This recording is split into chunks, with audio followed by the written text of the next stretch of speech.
अस्सलाम वालेकुम दोस्तों, आज की मेरी वीडियो अनार के ऊपर है कि हम जो है गमले में कौन सी ऐसी वैरायटी है जो अनार की उगा सकते हैं जो कि इतनी अच्छी फ्रूटिंग दे, और क्या केयरिंग टिप्स है उसकी सारी जो डिटेल है अनार के बारे में। जो भी आपके दिल में सवाल आता है, जब भी किसी ने कोई पौधा रखा होता है अनार का, तो उसमें बहुत सी बीमारियाँ आती हैं। अनार जो है एक तरफ से फट जाता है, फ्लावरिंग के मसले बहुत ज़्यादा आते हैं, फ्लावरिंग के दौरान जो है फ्लावरी ड्रॉप हो जाते हैं, पूरा साल ज़ाया हो जाता है, तो फल फट भी जाता है, फल में कीड़ा भी पैदा हो जाता है, और फल जब पकने वाला होता है उससे पहले ही वो गिरना शुरू हो जाता है, और फल जो पौधे के ऊपर लगा हुआ है तब भी वो है जो अनार फट जाता है। तो सभी इन मसलों का हल जो आपको मेरी इस वीडियो में मिलेगा। तो हम जो हैं अनार किस तरह उगा सकते हैं गमले में। तो सबसे अच्छी फ्रूटिंग लेने के लिए हमने गमले में जो है एयर लेयरिंग से पौधा तैयार करना होता है, और एयर लेयरिंग वाला पौधा जो है याद रखिएगा सबसे ज़्यादा फ्रूटिंग। दोस्तों, फलदार पौधों और सब्जियों के लिए जो मिट्टी हमें चाहिए होती है भल मिट्टी होती है, जो कि दरिया से निकलती है, बिल्कुल नरम होती है। ये मिट्टी देख लें, बिल्कुल रेत की तरह इनके ढेले जो हैं बिल्कुल नहीं बने हुए, ठीक है। फलदार पौधों और सब्जियों के लिए सबसे पहली चीज़ जो है आपने भल मिट्टी लेनी है, जो कि बिल्कुल नरम होती है। तो आगे जाके हम इसमें दो चीज़ें ऐड करेंगे जो कि हमें बहुत ज़्यादा फ्रूटिंग देगा पौधा, और जो है फ्लावरिंग के दौरान जो है फ्लावर भी ड्रॉप नहीं होंगे। दोस्तों, ये चिया सीड है, इसमें भी फाइबर, आयरन, कैल्शियम मौजूद होता है। ये भी जो है हम अपनी मिट्टी के अंदर जो है ऐड कर सकते हैं। अगर आपने पौधा लगा लिया तो फिर तो आप उसके ऊपर जो है इसे डाल सकते हैं, लेकिन अगर आप नया पौधा तैयार कर रहे हैं तो उसकी मिट्टी में ये मेथी दाना और चिया सीड जो है आपने लाजमी ऐड करने हैं। 50% जो है आपने चिया सीड रखने, 50% आपने मेथी दाना रखना, और 50% जो आपकी सॉइल होनी चाहिए।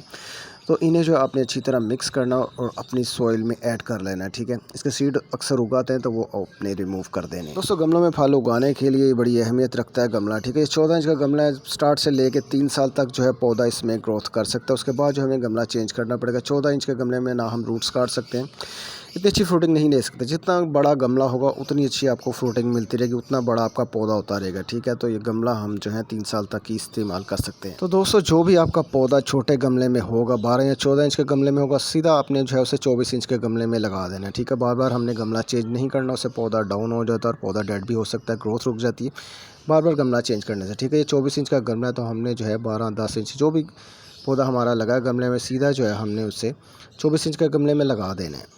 दोस्तों, गार्डनिंग की सभी चीज़ें जो मैंने इस क्रेट में डाली हुई हैं, जिसमें अपना गार्डनिंग बॉक्स कहता हूँ, इसी में जो है सारे स्प्रे मौजूद है, सभी खादें मौजूद हैं। इसमें हर चीज़ जो है गार्डनिंग के हवाले से, कटर हो या ग्राफ्टिंग से लेकर हर चीज़ तक जो है आपको इस बॉक्स में मिलेगी। तो इसका इस्तेमाल किस किस तरह करते हैं मैं जो है आपको इस वीडियो में बताऊँगा, क्या क्या चीज़ें हम इसमें से लेके जो है अपने अनार के पौधे तक पहुँचे हैं। अनार जो है हमारा इतना अच्छा फ्रूटिंग कर रहा है, तो सभी चीज़ें हम इसी में से लेंगे। दोस्तों, ये जो मैं आपको मेडिसिन दिखा रहा हूँ स्प्रीटा मेथड के नाम से होती है, बेहतरीन मेडिसिन है। पहले तो ये मार्केट में शॉर्ट थी, काफ़ी अर्से बाद मुझे नज़र आई है तो मैं ले आऊँ। ये जो हमारे फलदार पौधे और सब्जियों पे जो भी बीमारी आती है उसे कंट्रोल करती है। सफ़ेद मक्खी को भी कंट्रोल करती है, थ्रिप्स को भी कंट्रोल करती है, जो हमारे पौधों के ऊपर वो टेढ़े मेढ़े हो जाते हैं उसे भी कंट्रोल करती है। जितनी भी बीमारियां समझ लें कि हमारे फलदार पौधे और सब्जियों पे आती है, फल के ऊपर भी आती है, तो ये जो मेडिसिन है उससे कंट्रोल करती है। तो ज़बरदस्त चीज़ है, मैं आपको रिकमेंड करूँगा, ये लाजमी आपके पास होनी चाहिए अगर आपके पास फलदार पौधे और सब्जियों के पौधे हैं, ठीक है। हफ्ते में जो हमें 2 बार करनी होती है, तो बेहतरीन चीज़ है। जो इसके ऊपर कीमत लिखी हुई है उससे आधी कीमत है, 450 रुपये में ये हमें जो है मेडिसिन अब मिल जाएगी, मार्केट में ये आ चुकी है। दोस्तों, ये बेकिंग पाउडर है जो कि हम खानों में इस्तेमाल करते हैं, बेहतरीन चीज़ है पौधों के लिए। अगर आप ऑर्गेनिक यूज़ करना चाहते हैं, आपके पास कोई भी केमिकल खाद नहीं है, तो बेकिंग पाउडर तो होगा आपके पास। तो वो जो है हमने किस लिए इस्तेमाल करते हैं, इतना सब जो है हमने अपने पौधों में जो है फलदार और सब्जियों के पौधों को मैं बता रहा हूँ, उसमें जो है 10 से 15 दिन बाद इतना सा बेकिंग पाउडर जो है हमने डाल देना है। इससे फ्लावरिंग ड्रॉप नहीं होता, फ्रूटिंग बहुत ज़्यादा आती है। दोस्तों, ये मेथी दाना हमने सॉइल में तो मिक्स कर दिया, उसके बाद जो है हमने 10 दिन बाद जो है अपने हर फलदार पौधे और सब्जियों को जो है ये दे सकते हैं। मेथी दाना इतना सा जो आपने 10 से 15 दिन बाद अपने सभी फलदार पौधों को देना, और ये आपने काम स्टार्ट करना है दिसंबर से। अगर इसके सीड उगाते हैं तो आपने गोडी करके जो है पौधे रिमूव कर देने, पौधों को उगने नहीं देना, बाकी ये काम खुद ही करेगी। दोस्तों, चिया सीड है, मेथी दाना है, दोनों चीज़ें जो है सुपर चीज़ें मानी जाती है। फाइबर, आयरन, कैल्शियम इनमें मौजूद होता है, तो ये पौधों की ग्रोथ के लिए, फ्लावरिंग के लिए, उससे बढ़ाने के लिए हम इस्तेमाल करते हैं। ये भी जो है आपने दिसंबर से स्टार्ट कर देना। हर 10 से 15 दिन बाद इतना सा जो है आपने इस पौधे को मैं दिखा रहा हूँ उस हिसाब से जो है आपने अपने पौधों को देना है। गमलों में फल लेने के लिए हमें केमिकल खादें यूज़ करनी पड़ती है, उसके बगैर जो है गमलों में फल कोई भी नहीं उगा सकता है तो बहुत ही कम, ठीक है। ये सल्फ़र होता है, ये आपने दिसंबर में यूज़ करना है। हर 10 दिन बाद इतना सा सल्फ़र आपने अपने सभी फलदार पौधों को दे देना है। और जो है आपने बीमार वीक पौधे को कोई भी केमिकल खाद यूज़ नहीं करवानी, नहीं तो फ़ौरन डेड हो जाएगा। दोस्तों, ये NPK खाद है, 300 रुपये पर केजी मिल जाती है, और ये फलदार पौधों और सब्जियों के साइज़ बढ़ाने के लिए हम इस्तेमाल करते हैं, ठीक है। ये पौधा जो हमारा अनार का, इसकी एज है तकरीबन 3 साल हो चुकी है, ठीक है। ये पौधा जो है मैंने एयर लेयरिंग से तैयार किया था, तो इतनी सी खाद जो है मैं इसे दे रहा हूँ, और ये खाद आपने 15 दिन बाद अपने पौधों को देनी। खाद जो है आपने दिसंबर से ही शुरू कर देनी। अगर आप देंगे फिर उस पौधे में जो है ताकत आ चुकी थी, तब जो फ्लावर आते हैं तो फिर वो ड्रॉप नहीं होते, फल बहुत ज़्यादा आता है, पौधा भी फ्लावरिंग बहुत ज़्यादा करता है। ठीक है, ये हम NPK जो है याद रखिएगा, फल का साइज़ बढ़ाने के लिए इस्तेमाल करते हैं, क्योंकि ये फल देख ले आपका माशाल्लाह सा गमले में है और बहुत अच्छा साइज़ में है। तो ये NPK, ये DAP खाद है। DAP खाद हम इस्तेमाल कर देंगे, पौधे की जो रूट्स है वो बड़ी तेज़ी से फैलती है और घनी हो जाती है, और इसका दूसरा ताल्लुक होता है पौधे के साथ। ठीक है, पौधे के पत्ते वगैरह जो हैं बड़ी तेज़ी से ये बढ़ाता है और उसकी पौधे की ग्रोथ में जो है बहुत मदद देता है। ठीक है, पौधे को बढ़ाने के लिए हम इस्तेमाल करते हैं। उसके बाद जो इसके ऊपर फल आता है वो भी बड़ा खूबसूरत सा आता है। तो DAP जो है आपने इतनी सी अपने पौधे को देनी है अगर आपका पौधा 3 साल का है। ये जो मैं आपको मेडिसिन दिखा रहा हूँ इसका ताल्लुक फल के साथ होता है, यानी कि हमारे फल में जो है कीड़ा पैदा हो जाता है। अक्सर अमरूद में हो जाता है, अनार में हो जाता है, हर फलदार पौधे और सब्जियों में जो है कीड़ा पैदा होता है। तो हम जो है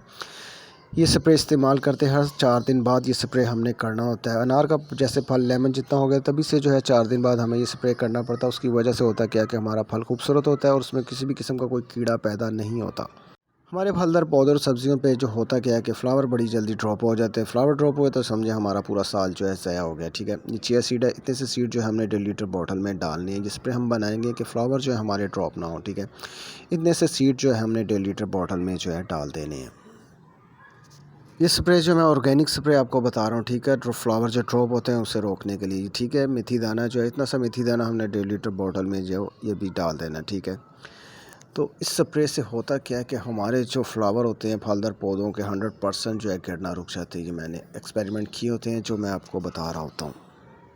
तो ये स्प्रे बनाने के लिए हम तीसरी चीज़ जो है बेकिंग पाउडर जो है यूज़ कर रहे हैं। इससे होता क्या है कि फ्लावर ड्रॉप नहीं होंगे और पौधा बड़ी अच्छी ग्रोथ करता है। ये भी हमने जो है दिसंबर को यूज़ करना है। इतना सा बेकिंग पाउडर जो है हमने 1.5 लीटर बॉटल में डालना है। इसका कोई साइड इफ़ेक्ट नहीं है।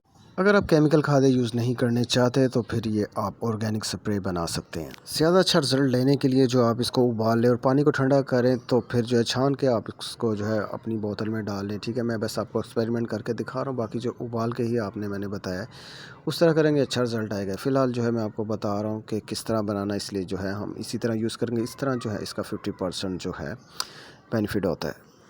मेथी दाना हो गया, चिया सीड हो गया और बेकिंग पाउडर, तीनों चीज़ें जो है मैंने आपको बता दी कितनी क्वांटिटी में जो है हमने 1.5 लीटर बॉटल में डालनी। उसके बाद जो है पानी को हमने उबाल लेना है और जब पानी ठंडा हो जाएगा तब जो है हमने अपने पौधे के ऊपर स्प्रे करना। स्प्रे जो हमने करना है दिसंबर से लेके फल पकने तक जो है हर 15 दिन बाद हमने स्प्रे करना। स्प्रे का मकसद क्या है कि हमारा जो पौधा होता है उसके ऊपर फ्लावर अगर नहीं आ रहे या आ रहे हैं तो ड्रॉप हो रहे हैं, इस मसले से हमारी जान छूट जाएगी। वो बहुत ज़्यादा फ्लावरिंग होती है, जो फल आता है फिर वो जो है आपको पूरा साइज़ में भी मिलता है। तो ये इतनी अच्छी चीज़ है कि आपकी सोच होगी तो बाकी जो होगा आपने इसका जो ऊपर वाला हिस्सा बच जाता है, जितने भी सीढ़ी वो आपने इसी तरह अपने सभी फलदार पौधे जो भी आपका पौधा होगा उसमें आपने ये ऐड करते ही रहना है। दोस्तों स्प्रे हमारा रेडी हो चुका है, ये याद रखिएगा दिसंबर से ही हमने ये शुरू करना है स्प्रे, और 10 से 15 दिन बाद हमने ये स्प्रे करते ही रहना है। उसका फ़ायदा मैंने बता दिया, फ्लावर ड्रॉप नहीं होंगे और बहुत ज़्यादा फ्लावर आएंगे। जो फ्लावर आएंगे वो फल में कन्वर्ट होंगे। स्प्रे का फ़ायदा ही फ़ायदा। अगर आपके पास केमिकल खादें मौजूद नहीं है तो आप ये भी यूज़ कर सकते हैं। मैं केमिकल खादों के साथ जो है ये स्प्रे भी यूज़ करता हूँ, जो मैं आपके साथ शो कर रहा हूँ।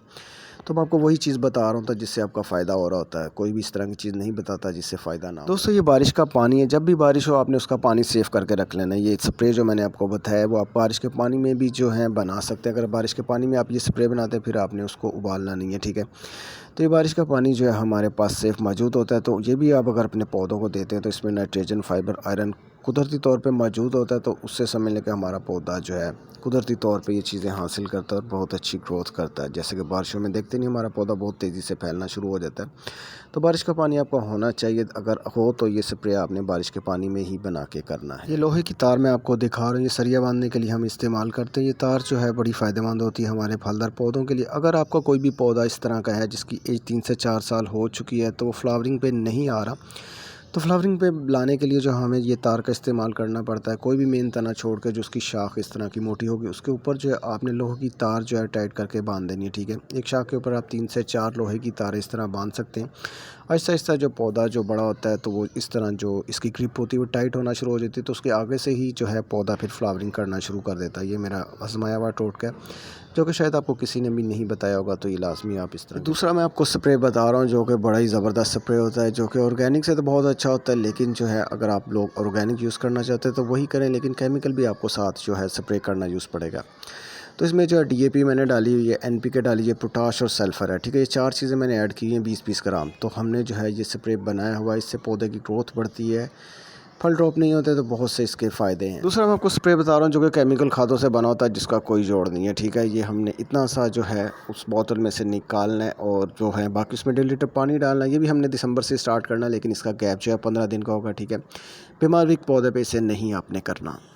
दूसरा स्प्रे मैं आपको बता रहा हूँ जो कि केमिकल खादों से बना हुआ है। इसका डोज जो है आपने इससे ज़्यादा हैवी नहीं करना, करेंगे तो पौधा जो आपका डेड हो जाएगा, ठीक है। मैं आपको वही चीज़ें बता रहा हूँ जिसका आपको फ़ायदा होगा, नहीं तो मैं भी डिस्प्रिन, पैरासीटामोल हो गया, कोई मंजन हो गया, वो भी डाल डूल के पौधों में आपको दिखा सकता हूँ, जैसे कि दूसरे गार्डनर दिखा रहे होते हैं।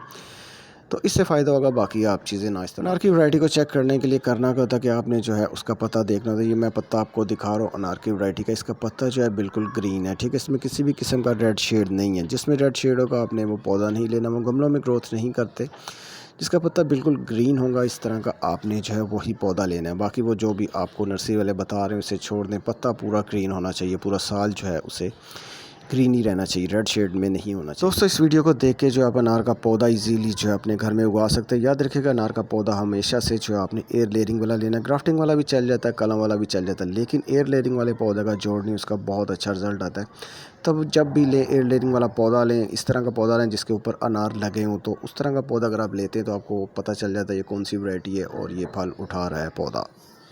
दोस्तों अगर आपको मेरी वीडियो अच्छी लगी तो वीडियो को लाइक करें, चैनल को सब्सक्राइब करें और वीडियो को शेयर करें, ताकि लोग जो हैं इजीली अपने घर में फलदार पौधे उगा सकें। फिर भी अगर आपके दिल में कोई सवाल रह गया हो कि हमारे अनार को ये मसला आ रहा है, तो आप जो है मुझसे सवाल कर सकते हैं, मैं उसका जवाब ज़रूर देता हूँ। तो आप लोग जो हैं इजीली अपने घर में फलदार पौधे उगा सकते हैं। सभी टिप्स जो मैंने आपको दे दी हैं, टिप्स वही दी हैं जो काम करेंगी। जज़ाकल्लाह।